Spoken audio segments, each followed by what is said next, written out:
Yeah, it's your boy Crypto Blood, and welcome to another episode of My Two Satoshis. It is December 5th, 2018. Got to give a shout out to my man Eric C for that song request today, The Goats. Are you down with the Goats? Old school hip hop, Philly joint.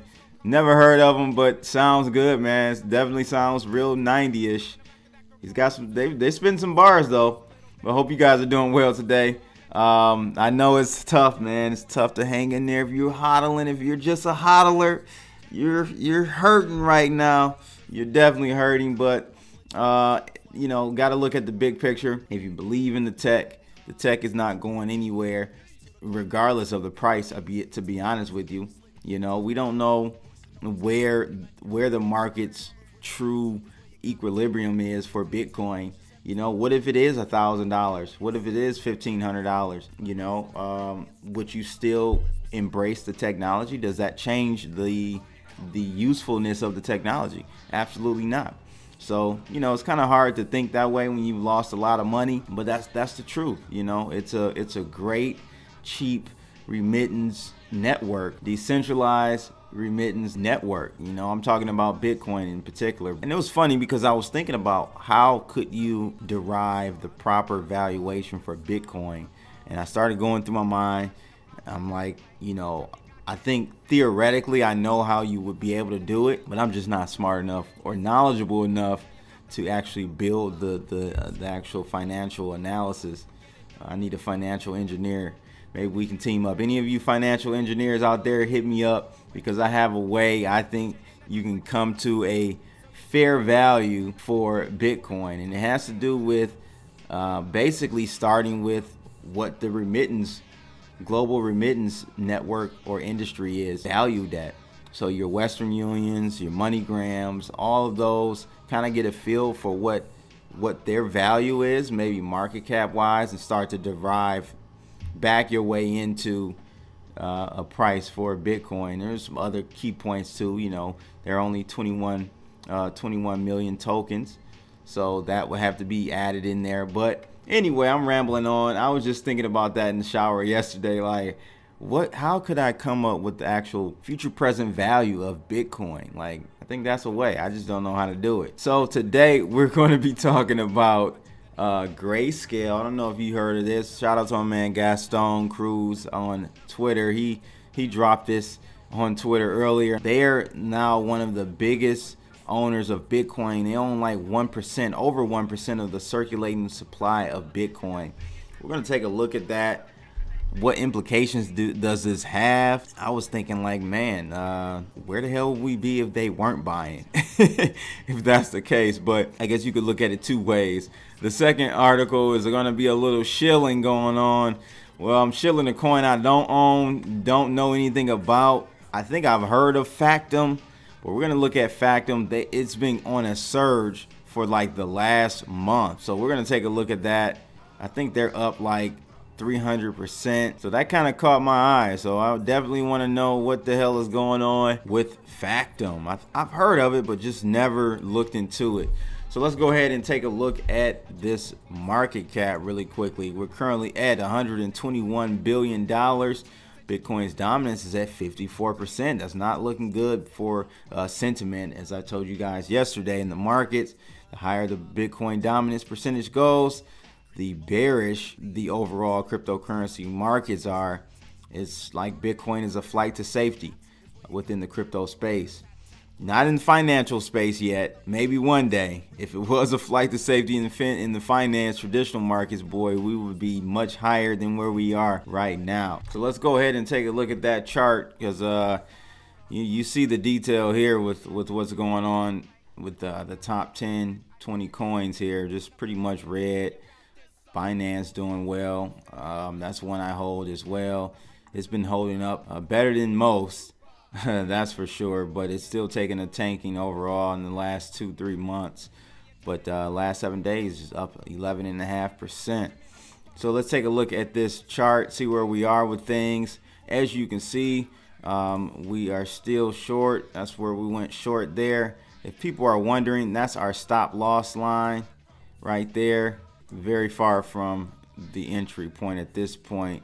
But as far as the technicals go, I think, I said last night, get ready for another dump. That was about right here. It took a few hours, but it did dump finally. And I think we're heading toward testing this level here of 3,600. That's going to be a critical area. We're only, 120 points away. So look for should be in the next 12 hours, 6 to 12 hours, we should see a test of 3,600 to see what's going on. If the bears can continue to take over, or if the bulls can defend that line, we'll have to see, people. We will have to see. But let's take a look at that first article out of Blocked, and it's about that Factom. Continues to surge, it says, with strong buyer momentum. It says Factom has been the standout performer over the past month. The price has increased from support around $4 to a high of $16 today, a 300% appreciation. Price has since begun to retrace and currently trades around 15 bucks. Momentum is still strongly on the side of the buyers, making it difficult to assess when this surge has run its course. Both the daily MACD and the RSIs have been increasing, showing strong buyer momentum. For the moment, the appreciation looks more likely to continue. The most bullish factor of this surge is that it occurred during the most bearish market conditions we have ever seen in 2018. That's very true. The fact that Factom has managed to increase despite the bearish market conditions would indicate it will most likely continue to outperform other cryptocurrencies. Factom has strong partnerships supporting it, which could be a key factor in why it's managed to hold its value and even appreciate during these market declines. Both the Bill and Melinda Gates Foundation, along with the Draper Associates, are investors in the project. The project provides data integrity solutions based on blockchain technology. So I'm gonna leave the key takeaways up there for you guys to check out, but I'm also gonna drop some more facts about Factom. And again, I'm going to have to look into this one. So Factom is a blockchain for companies to create their own record systems. Factoid tokens provide incentives for market participants. They are used in tandem with the network's sister token, entry credits, which are used to exchange value on the blockchain. They can also be used to purchase storage data. Factom is a near contemporary of Ethereum, having been established in the latter part of 2015. Companies have expressed interest in using the protocol, and the project's CEO, Paul Snow, said revenue was reportedly up by nearly 700% in the last quarter. That's interesting. Wow. On November 13th, real estate software provider Ecuador announced it would partner with the project to integrate the Harmony project into its default mortgage process. 2 days ago, the Chinese online streaming and advertising platform Yoya announced it had also adopted Harmony. Yoya said it would use the blockchain to provide validated traffic and performance data for its featured videos. Wow. Much like how Ripple's Xcurrent doesn't use XRP, Factom Harmony is a blockchain as a service protocol that does not use cryptocurrencies or tokens. The market reacted positively to the news. Two companies were onboarding the solution by buying Factoid tokens. Some traders clearly don't read the small print. This is crazy. So this move up here, as I'm reading another source here, guys, I don't think it's going to last, because, or it may last for a little while. What does Alan Greenspan say? Irrational exuberance can definitely continue on for a while, longer than you think. But yeah, this token isn't even used in the actual partnerships that they've onboarded here. So I'm not sure if this bull run will last or not. You guys kind of let me know your thoughts about this. Again, I've heard whispers about Factom. Some people, I always get people, take a look at this, take a look at that. And, I saw the performance on Factom and said, hey, let me take a look at what's going on here. So you guys let me know, is this a good buy? Have you bought any? I wouldn't buy any. I'm going to be honest with you, because it's just no correlation with the actual underlying business and service that they're providing to customers. I don't even know what the Factoid token is used for. I'll have to do some more research, or you guys let me know in the comments below. The second article, this is what I was really interested in. Long Hash. article. It says here, short take, Grayscale continues to buy BTC, now owns over 1% of the circulating supply. I don't know if I should be scared of that or happy. Despite the gloomy headlines about the crypto bear market, some institutional investors continue to show their faith in Bitcoin. Take Grayscale, a digital currency asset manager that was established by a digital currency group in 2013. Grayscale's Bitcoin investment trust now holds over 203,000 Bitcoins at an estimated value of $826 million today. This makes Grayscale the largest institutional investor in Bitcoin, holding over 1% of Bitcoin's circulating supply. According to Grayscale, Bitcoin Investment Trust shares are the first publicly quoted securities solely invested in and derive value from the price of Bitcoin.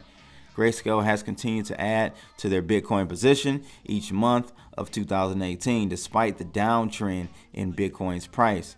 Grayscale's Bitcoin Investment Trust currently trades at a 22% premium over Bitcoin's spot price, showing the appeal of a Bitcoin trust for accredited investors. So accredited investors are willing to pay 22% more to just be able to buy it through their, what they feel comfortable buying Bitcoin at. That's crazy. I'm a little concerned because I'm like, hey, if they own over 1% of the circulating supply, first of all, where would we be in price if they weren't in the, holding this much?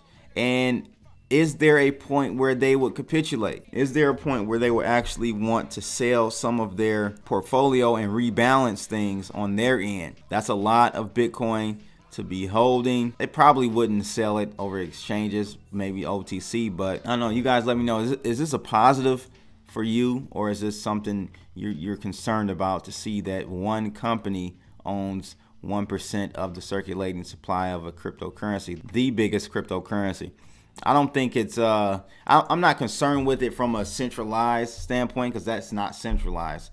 Centralization of a cryptocurrency to me means hash power. If you had, like, Grayscale had a mining company or something and they had 50% of the hash power like Bitmain does, then I would be concerned.